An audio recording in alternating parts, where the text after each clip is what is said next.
दोन पावलं उचलून जेव्हा घरामध्ये मी प्रवेश करते ना ग पोरी,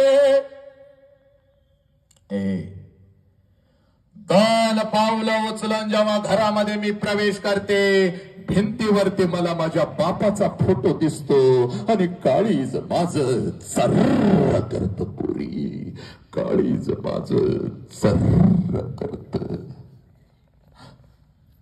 बाप जिवंत असताना बापाला एखादं नवीन चप्पल घेऊन आले असते तर किती बरं झालं असतं. बाप जिवंत असताना बापाला एखादा नवीन शर्ट आणून त्याच्या अंगात घातला असता तरी किती बरं झालं असतं. बाप जिवंत असताना थोडस तेल या ओंजळीमध्ये घेऊन बापाच्या डोक्यावर घातलं असतं तर किती बरं झालं असतं. बाप जिवंत असताना बापाला एखादी कडकडून मिठी मारली असती तर किती बरं झालं असतं पुरी.